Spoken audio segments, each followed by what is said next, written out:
We welcome you to another live edition of the Sports Box, brought to you by our sponsor, Showcase Sports in Hamilton. Showcase Sports for the elite athlete. And by our friends over at CrowdPlay. Download the free CrowdPlay app today and check them out at www.crowdplayapp.com for details. Ladies and gentlemen, it's showtime.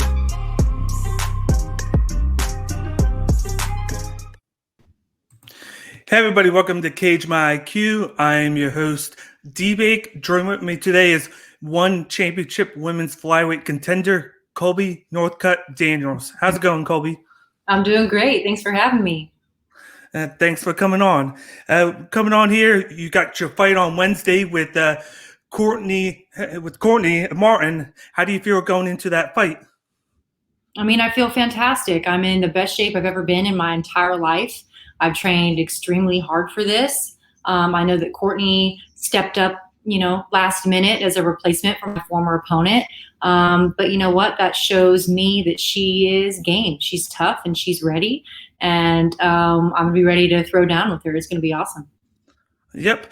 Before we get into talking about that fight, I just want to talk a little bit about yourself growing up and then getting into one championship. The first question I have for you is, how was life growing up in a karate family? I know you got your brother who fights, you got your husband, and then your dad is the one that basically taught you guys. Yeah, how was exactly. That like?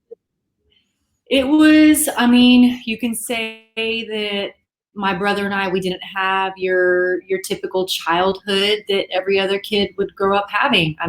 I started karate when I was 7 and Sage was 4. So I started about 6 months before him. When my dad put me in karate initially as a little girl, it was to learn how to defend myself, respect, discipline, self-defense, all those basic necessities that any parent would put their child in karate for.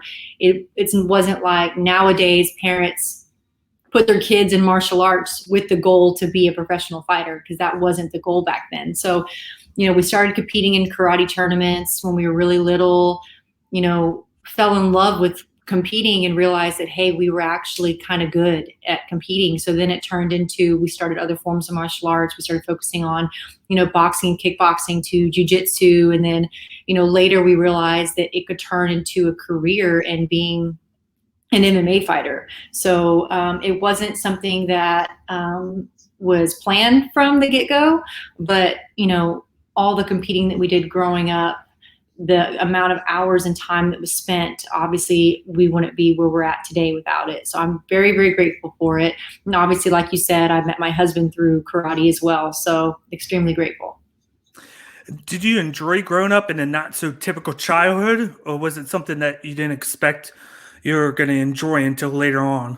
Yeah. At the time there were so many times, countless times to where, man, you can't go hang out with your friends on the weekends, or you're always gone, you're traveling and competing. And, you feel like as a kid, it's the end of the world. You're missing out on all these things growing up. But then now looking back, however many years later, I'm very grateful that my parents pushed me the way that they did, because I understand now that I wouldn't be in the position I'm in now if I didn't take all those steps. But as a kid, it feels like it's the end of the world. You don't get to go to these parties. You don't get to go to, dances or your high school prom or whatever the case. But it's like those are sacrifices you have to make. And, you have to prioritize things in your life. And so I'm glad that happened the way that it did. Yeah, I read that you missed your prom because you're in Mexico for a tournament. Yeah. How did you do in that tournament? I did. I won. So it was it was awesome. It was a great tournament. But it was one of those things I told my dad the date of the date of prom when it was supposed to be. Yeah. He bought my dress and everything.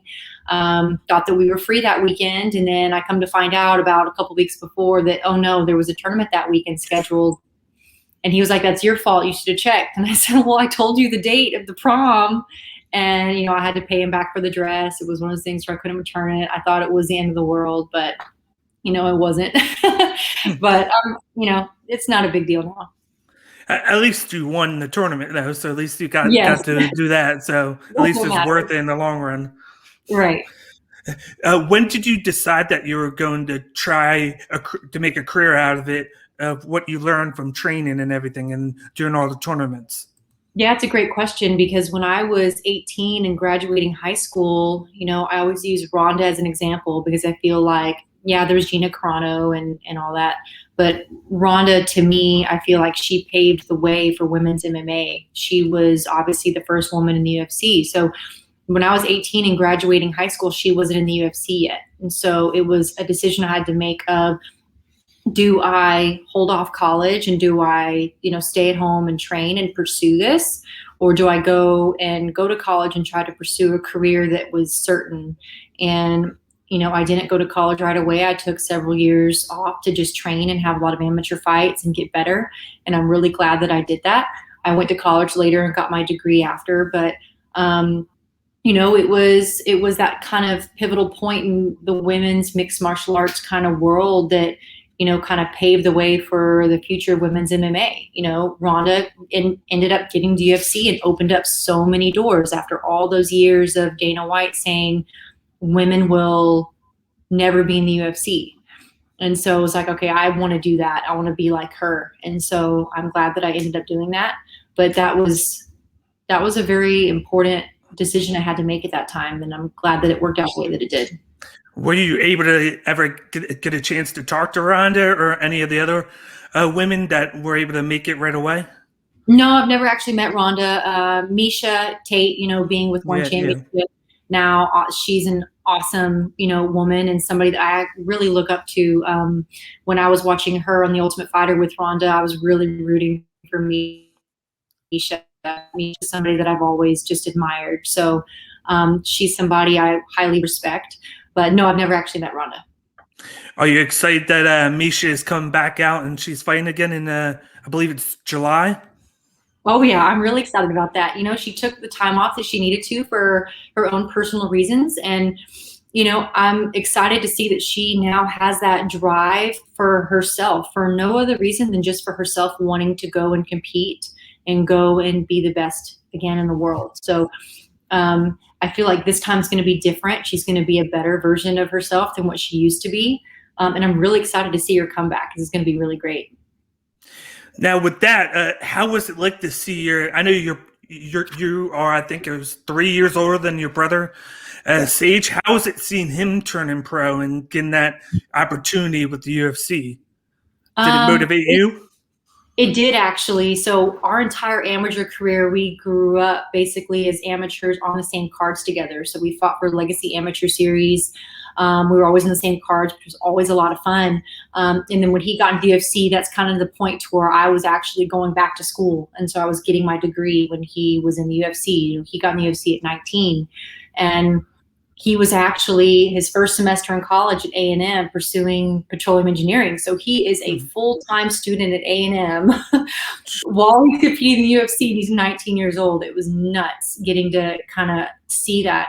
But, he's my younger brother. I always get extremely nervous for him. I get more nervous for him than I do myself or even my husband because, he's Sage. So, that'll never change. But when we were supposed to be on this card together, I was so excited, because we haven't fought together on a card in so many years.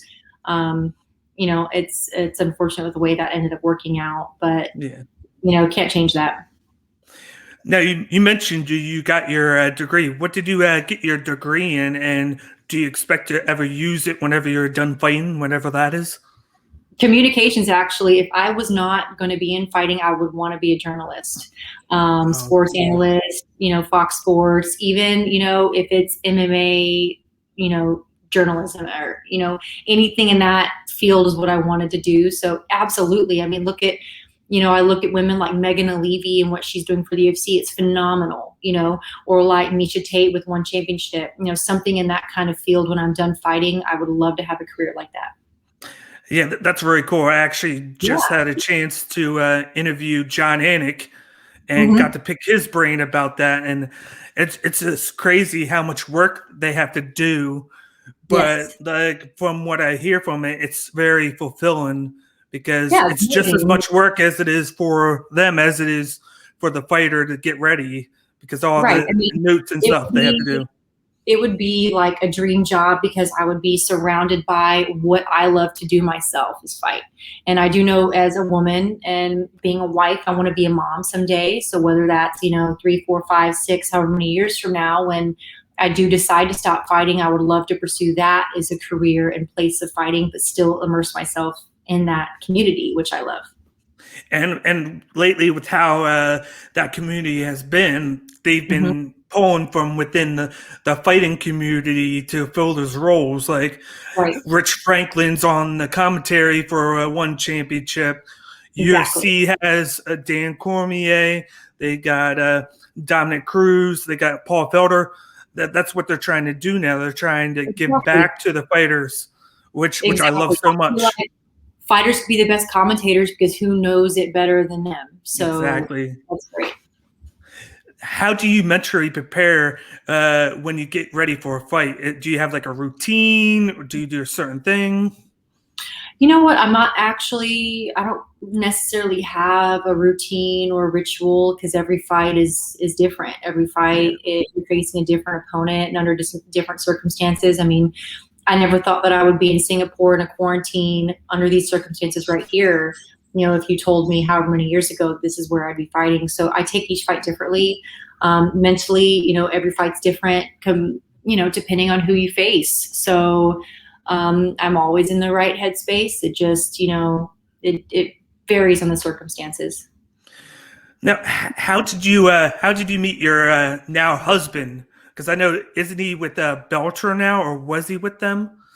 Yeah, he is with Bellator. He actually just finished his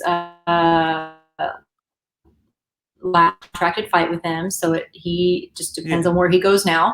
But we actually met through sport karate, competing in tournaments. It's funny because we talk about when other people ask us, how'd you guys meet? It was one of those things to where we don't actually remember how we met. It was one of those things to where we always just kind of knew of each other around the circuit, and I ended up being on his sport karate team. We ended up fighting together, and I don't know how we met, to be honest.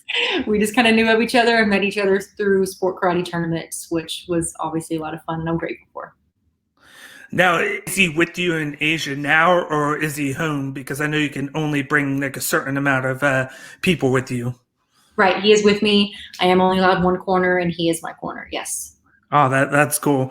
That's going to lead into my next question. Yeah. What have you learned from your husband that you have been able to add to your knowledge that you probably didn't know from your family? Yeah, knowledge as a whole. I mean, we're very similar, but we're very different in so many ways. I can be a lot of an overthinker. I can stress out kind of easy. I want to, be as prepared as possible. He's very calm and relaxed and doesn't let anything stress him out. So, he kind of grounds me in that way. And, like just yesterday we had to get in, and I'm worried about our food situation and having to order food and being quarantined and we can't leave. And I'm obviously not wanting to introduce, new foods into my body that could, mess with, anything fight week. And he's like, hey, we'll find a solution. Let's just be calm. It'll all work out the way it's supposed to work out. So he definitely gives me a sense of peace that I didn't have before. Sage, and then my dad and my family were all very, very high energy and very high strung, so sort of very type A personalities. And he is just the one that kind of keeps me level headed. So he's a very great balance. How is he? You were just saying they're very high strung with everything. How is your husband with your dad and your brother, considering he's like a total opposite personality wise? Oh, they get along so well. I mean, my dad they've known each other. We've known Raymond for, I'm 28, at least over 10 years that we've known him, and my family has always loved him. He's the life of the party and makes everything more entertaining and a lot more fun. So everybody gets along great. Does it make it easier that he fights as well? It does. I couldn't actually see myself I couldn't see myself with anybody else other than Raymond, but what's so great is that we do the same things and understand what each other goes through. It's a very, very difficult career choice that we live. Basically, Yeah. our lives revolve around, training and dieting and just the entire MMA community. And then we even own a martial arts school together. So it's like we're on the same page with everything. And I think that that's just incredible to find a life partner that, gets exactly what you do. It's just wonderful. Tell me a little bit about that school that you just mentioned that you guys opened up. Yeah, it's actually my husband's school. He's had his martial arts school for at least 20 years. It's called World Champion Karate, so it's out in the city of Orange. Unfortunately with COVID, we kind of had to work around some things, but he's always been very passionate about, giving back to the community, and he talks about that quite often. So I love seeing him teach our kids. He just has this joy on his face. It's amazing seeing all the kids, working with him. And I love working with kids as well. We have an after school program. So we have a school bus and a van. We go and pick up kids from school, from their elementary schools, bring them back to our dojo. We help them with homework, kind of like a one-stop shop for all of our parents with like a daycare aspect, and they get karate. So I love it. It's awesome to see the kids grow up in our school, and you get to see, them change right in front of your eyes, and you get to help mold these little kids into becoming great humans. It's amazing. How often do you get to do that? I know you mentioned with COVID, it's affected it a little bit. Is it open right now, or is it affected a little bit? Our karate classes and everything, we are completely open. Our after school program is something that we did have to put a pause on, because when school closed and everybody had to go to quarantine, obviously not picking up kids from their schools anymore. It is slowly coming back. We are starting to take enrollments now for next year, and we plan on fully reopening that soon. But our karate classes are up and running, so we're very happy to be open. That's great. That's great. That's great that you guys are doing that you're giving back to the community. And it's a very nice thing to do. Not a lot of people do that, and it's great to hear that. Recently, like I saw on social media that you trained at Team Alpha Male. How was that experience? I know I read before that you trained before with Mark Munoz and TJ Dillashaw. Yes. So my home gym is the training lab. That's with Mark Munoz, who I cannot sing high enough praises for. Obviously, his name speaks for himself. And training lab also has, bantamweight, Bellator champ Juan Archuleta, and then obviously TJ Dillashaw. So we have a home of awesome athletes, and it's where my strength and conditioning coach / nutritionist Sam Calavita is at. When you describe him, he's like a mad scientist with everything. He's phenomenal. So I love my training lab family. With COVID and being in Southern California, there's been so many restrictions on, whether gyms can be open or not. And then with testing, and it's kind of put a limit on the amount of training partners I have at the training lab. So that's ultimately the reason why for this camp I went up to Alpha Male. So Sage is obviously up there training with Uriah Faber, lives in Sacramento. And he said, hey, come up and you can stay with me and you can train here, and you can have, they have 50 people a pro practice, so many different bodies. And at the time when I thought that I was facing Savannah M, I thought that I was facing a shorter female. This is a grappler. I was like, this is great. I can get that look up there. Training up there was one of the best decisions I made for this camp. I feel like I've really improved tremendously.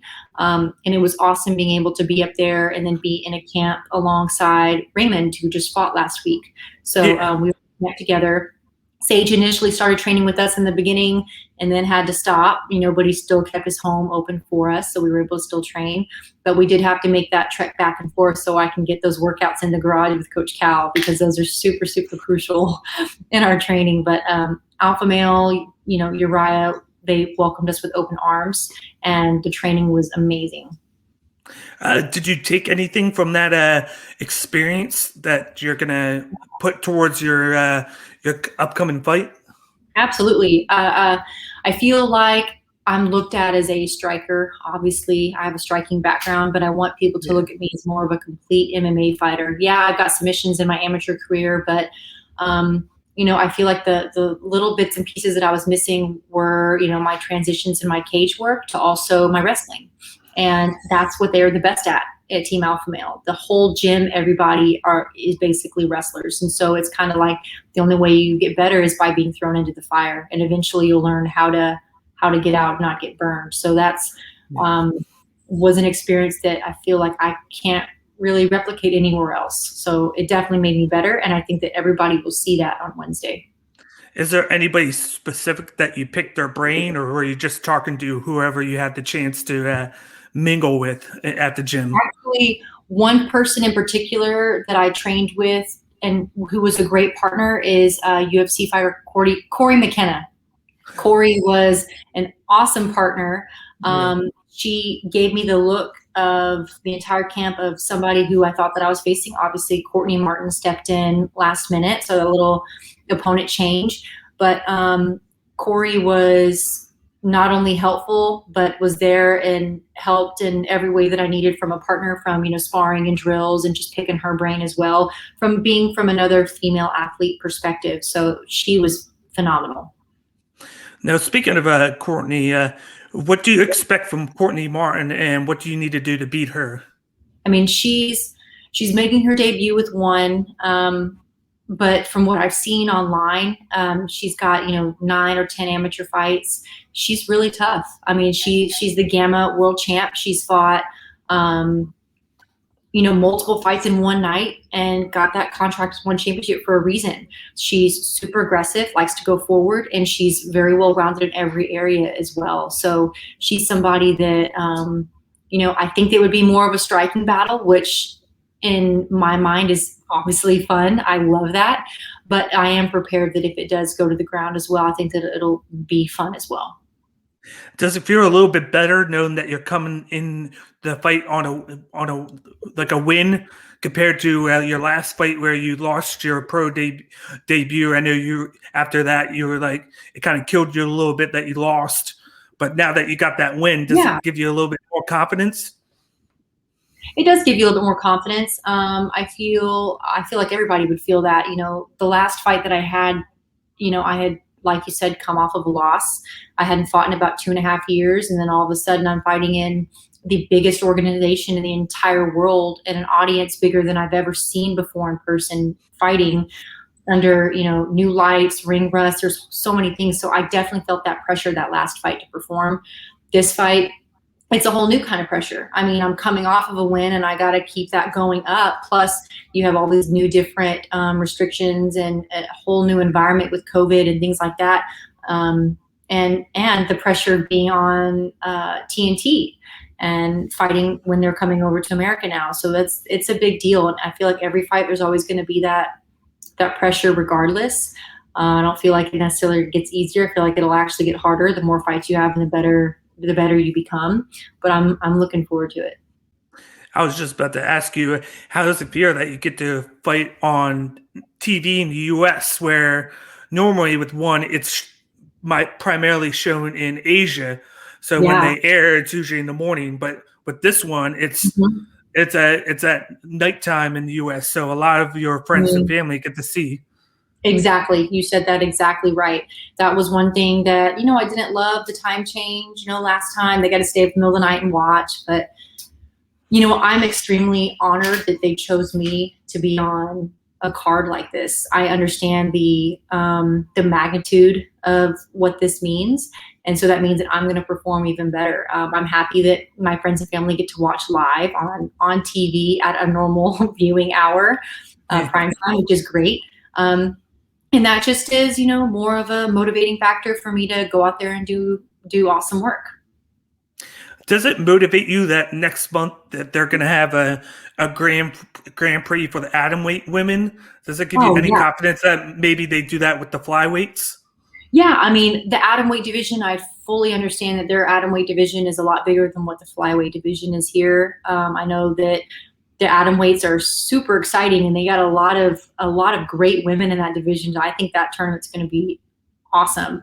I would love for them to do something like that in the future, but I also know that they, are trying to grow the division as well. So maybe that would be a great way to sign new women and grow that division by having a tournament for the flyweights. How do you feel about if they asked you to take a fight on short notice? Like, I know between your win in November and now, that was 4 or 5 months between fights. If they ask you to do a fight in a month or two, would you be willing to do that? Or is this something where you prefer to do like a full fight camp? No, of course. I mean, I'm already ready and I'm in shape now. So if they asked me to do a comeback fight, in a month or two, of course I'd say yes. I fought in November 2019, so it's actually been a year and a half since I last fought. I was planning on fighting in March. I was planning on fighting in March of last year, right when COVID happened, and that obviously was out of my control. And then I was ready towards the end of the year last year too, and earlier this year, but I was really wanting to fight on a card with Sage as well. I know that they wanted that too. So the year and a half, break between my last fight now wasn't something that I obviously planned on. But yes, if they ask me to fight again in a month or 2 months or whatever, I'm injury free from this fight, I'll be more than ready to go. What do you want to be known for when your career is over? Anything specific, like being a winner, just constantly improving, or anything else? Well, I'll say this right now, One Championship is building the flyweight division. They do not have a women's MMA flyweight world champion, and I would like to be the first. I want to help grow the division and help show that, flyweights are just as exciting over here as the atomweights are for the women, and I want to be the very first. So does that mean that your goal is to be in One Championship long-term, or is there a long-term goal in the future where maybe you want to go to the UFC? I love it here. I love being able to travel to Asia, seeing the world. I love being in an organization where my brother's at, and so I have no plans on looking anywhere else right now. And I love having the goal of being the first to do something. So being the first women's flyweight world champion MMA over here would be a great accomplishment, and that's the goal. How does it feel to work for a boss that before every card gives a great motivational speech? I actually just watched it this morning where it was like a 50-second clip, and I will say it motivated me to want to get better with how he gives his speeches, and all I hear is great things about him. When Chatri is an amazing boss, human being, just person in general, somebody I highly respect, and before my last fight, hearing that speech in person was something that I've obviously never experienced before. I mean, I got goosebumps in listening to him it was incredibly motivating. I mean, you said it yourself. So I'd never seen that before in any other promotion given by the owner himself. So that was so awesome to experience. And then getting that every single time was even better. You're definitely going to get a good one on Wednesday. But right. One of my last questions that I have for you, I watched a podcast where they interviewed I believe his name is An Sung Wong, one of the champions, where they asked him about the weight cutting, and he said that he loves the weight cutting because they put it in place to where it doesn't affect the fighters. And like I know a couple of months ago, they had that female that fainted in the UFC, and he said and he said that doesn't happen in one. Do you like the fact that it's easier to cut weight because of the restrictions are less, where it's the weight limit is actually more than in UFC, so it's not as hard to cut weight? I love it because I walk around on weight all the time. So I'm very, very tall, so I don't cut weight at all naturally. I just walk around on weight. So being hydrated is one of the best things that I think that One Championship does, period. I think that's one of the things that separates them from other organizations, because they really take care of the fighter's health and safety first. They completely eliminate the fact of cutting that last 10 pounds of water weight. So yes, even though I'm a flyweight, they know I could cut to 125 if I wanted to, but they let me weigh in at 135 hydrated, which is phenomenal. I mean, I think that's also a reason why their fights are so exciting, because the fighters are not drained from cutting weight. They have all their energy, all their strength, and it's just so much safer. I wish other leagues also did that same protocol too, because I think that it would save a lot of fighters from getting unnecessary injuries and things like that. So I'm very grateful for it, because now I know that I actually get to fight at my natural weight, and I'm not fighting other women that would be cutting a lot, which is fantastic. Yeah, most definitely. And I'm glad that I've had this exposure in the past month to one.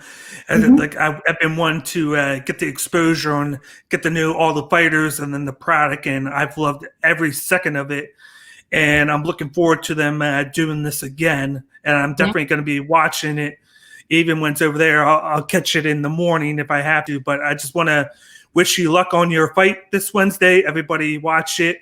I believe you'll be on the lead card if I'm right. So check her out on Bleacher Report Live or on Bleacher Report Live's YouTube channel at 8:30 p.m. Eastern Time, and watch her beat Courtney Martin, and then watch her become the face of the flyweight division.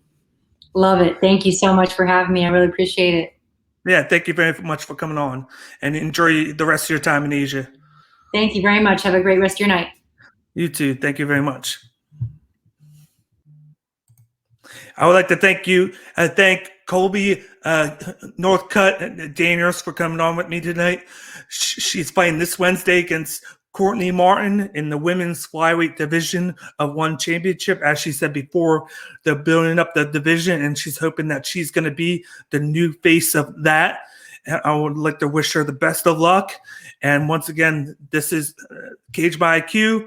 I am your host, D-Bake. You can follow us on all of our social media channels right here to the left at Instagram, Twitter, YouTube, and Twitch. Don't forget to subscribe to the YouTube and Twitch channels, as all of our content is going to be put on there.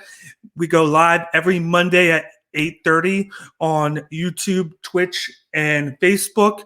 So definitely check us out on there. And then we put out content every Wednesday for interviews, and then every Thursday at noon for our UFC preview content. And then now we're doing previews and recaps on not only UFC, but also ONE and Bellator, and now PFL, which just started tonight. So once again, I'm your host, D-Bake, and you guys have a wonderful rest of your night.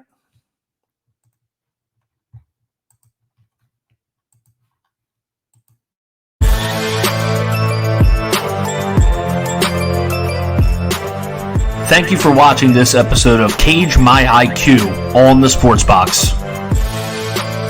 Please remember to follow us on all of our social media outlets. On Facebook at Sportsbox Show, Twitter at Sportsbox Show, Instagram at The Sportsbox Show. Find us on YouTube and join Outside the Box, our Facebook sports discussion group. The Sports Box is brought to you by our sponsor, Showcase Sports in Hamilton. Showcase Sports for the elite athlete. And also our friends over at CrowdPlay. Download the free CrowdPlay app today and use promo code THEBOX at sign up for 10 free points. Thank you for joining us.